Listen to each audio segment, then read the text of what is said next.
October 15th, 2025, started like any other quiet Wednesday morning in Jakarta. Streets were busy, commuters were rushing, but no one expected the news that would rattle the region and turn heads from Washington to Beijing. At a press briefing, Indonesia's defense minister announced something extraordinary. The country had just finalized a $9 billion deal to purchase 42 Chinese J10C fighter jets. This wasn't a routine arms purchase.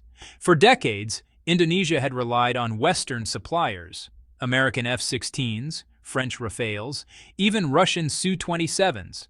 Suddenly, Jakarta was pivoting toward Beijing, breaking assumptions about Southeast Asia's defense alignments. The announcement sent shockwaves across international media and defense circles.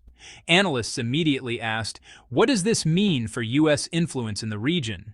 How will neighboring countries react? And more importantly, is Indonesia prioritizing national security or sending a political message? The stakes couldn't be higher.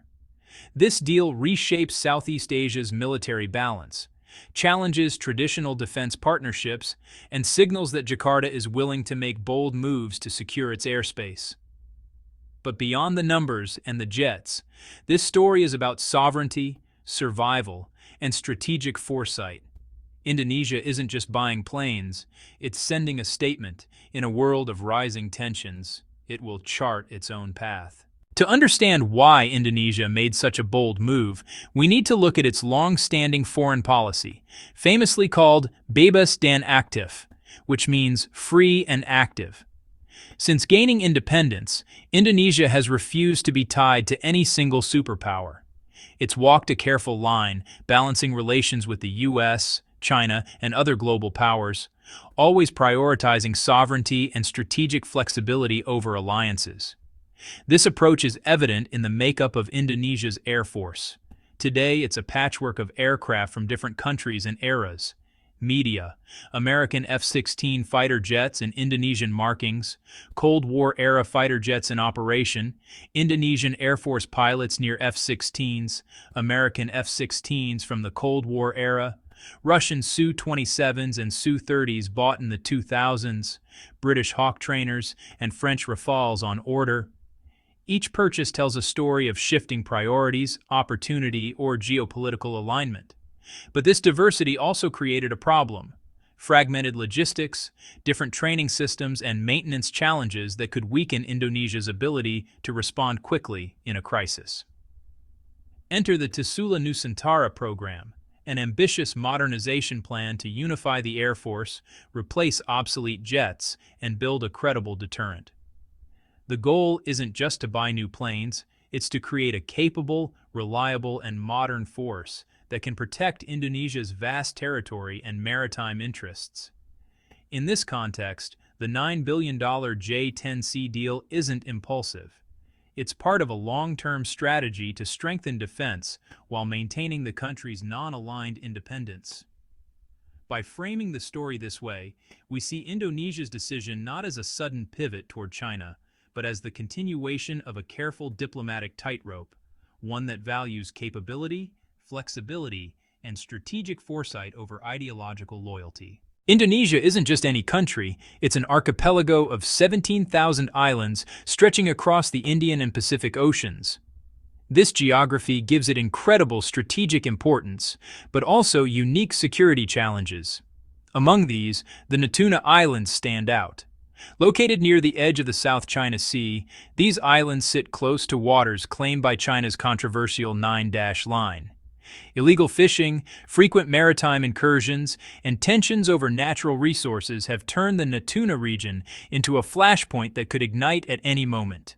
For Indonesia, controlling the skies above Natuna isn't optional. It's essential for protecting territorial waters, safeguarding economic lifelines, and asserting sovereignty. Every fishing boat, cargo ship, or naval patrol in these waters depends on the ability to quickly respond to potential threats. Old jets, outdated radar systems, and fragmented Air Force logistics make that response slower and less effective. This is where urgency comes in. Indonesia's need for modern, reliable fighter jets isn't theoretical. It's about ensuring real-time defense in a volatile maritime environment.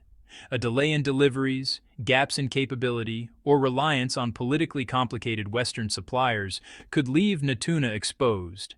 In other words, the stakes aren't just political, they're immediate, tangible, and potentially life or death for Indonesia's sovereignty.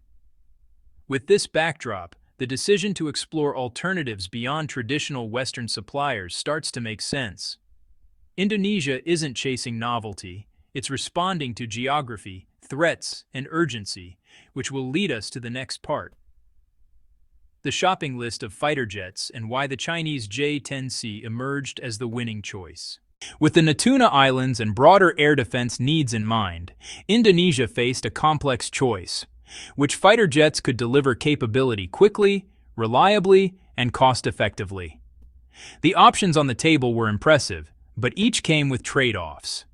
France's Rafales, sleek, combat-ready, and advanced, but deliveries wouldn't begin until 2026, and the price tag was steep.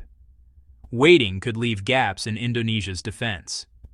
US F-15EX, powerful and capable, but politically complicated. Deals with Washington often come with strings attached, requiring alignment in regional conflicts and long-term agreements that could constrain Indonesia's Bebas dan Aktif policy. South Korea's KF-21 Barami promising cutting-edge technology, but the program was delayed, and payment disputes and export restrictions created uncertainty. Turkish stealth fighters, still in testing and evaluation, so immediate operational readiness was uncertain. Amid these options, the Chinese J10C stood out. Unlike the other jets, it offered immediate availability. Indonesia wouldn't have to wait years to strengthen its air force. Combat-proven performance, evidence from real-world engagements, which we'll explore in the Kashmir section. Flexible financing. Beijing offered attractive terms that Western countries couldn't match. Potential technology transfers, allowing Indonesia's domestic aerospace industry to grow alongside the deal. Timing also played a crucial role. Just months earlier, the May 7, 2025 Kashmir air battle had shown the J10C in action against Western fighters, creating confidence in its capabilities. For Indonesia, the decision wasn't about ideology. It was practical, strategic, and urgent. By weighing delivery speed, cost, combat readiness, and future industrial benefits, the J10C became the logical choice to modernize the Air Force while keeping Indonesia's strategic independence intact. The J10C's reputation wasn't built in a showroom. It was forged in the skies over Kashmir on May 7, 2025. During one of the region's most intense aerial skirmishes since 1999, Pakistani and Indian jets clashed. Reports claimed that a Chinese-built J-10C shot down an Indian Rafale, instantly making headlines across Asia. In Indonesia, the story spread like wildfire, not just through traditional media, but via social media platforms like TikTok, where videos and clips, some manipulated, some real, circulated widely. Indonesians saw a Chinese fighter jet performing in combat, taking down one of the West's most advanced jets. Suddenly, what had been a distant, theoretical machine became a proven, credible weapon in real-world warfare. This mattered because military procurement isn't just about specs on paper. Just like a smartphone is more convincing when friends actually use it successfully, a fighter jet's combat record builds confidence. For Indonesia, seeing the J-10C succeed where Western jets had not, in a scenario similar to potential regional conflicts, was a game-changer. The Kashmir engagement became a strategic tipping point. It validated Chinese technology in the eyes of Indonesian planners and made the J-10C an appealing, practical alternative to jets that were expensive, delayed, or politically constrained. The stage was now set for the $9 billion decision, one that would ripple across Southeast Asia and challenge decades of assumptions about defense alliances. The J-10C deal wasn't just about adding 42 fighter jets to Indonesia's air force. It was a multifaceted strategic move with far-reaching benefits. First, there's the immediate boost to air defense. With modern combat-proven fighters ready to deploy, Indonesia can respond faster to threats in the Natuna Islands, the South China Sea, and beyond, closing critical gaps that older aircraft couldn't cover. Second, the financial terms mattered. Beijing offered flexible financing, spreading the $9 billion cost in ways that Western suppliers couldn't match. This allowed Indonesia to modernize quickly without overburdening its defense budget. Third, there's a potential technology transfer. Chinese collaboration opens doors for Indonesia's domestic aerospace industry to develop, maintain, and eventually produce parts and systems locally. This isn't just a purchase, it's building long-term national capacity. Finally, the deal strengthens broader Sino-Indonesian defense cooperation. Beyond jets, both countries are exploring joint exercises, cyber defense partnerships, and integration with Belt and Road Initiative trade projects. Strategically, this sends a signal to the region: Indonesia will act independently, choosing what's best for its defense rather than following expected alliances. In short, the J10C deal is as much about sovereignty, industrial growth, and strategic signaling as it is about air power. It shows that Indonesia isn't just buying planes, it's crafting its future defense posture with flexibility and foresight. While the J10C deal offers immediate capability and strategic benefits, it also comes with significant challenges and criticism.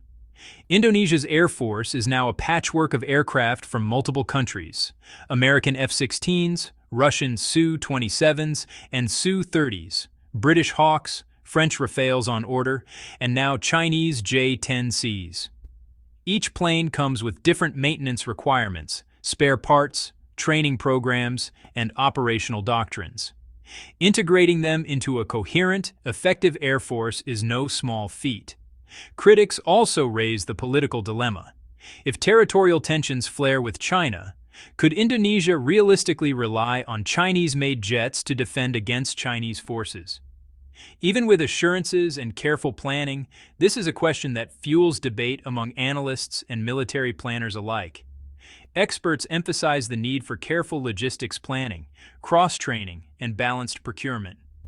The goal is to maximize capability while maintaining the flexibility of non-alignment, but the risks are real. A fragmented Air Force can strain resources, slow response times, and complicate command structures. Ultimately, Indonesia is taking a calculated gamble, weighing immediate defense needs, cost-effectiveness, and strategic independence against the operational complexity and political scrutiny.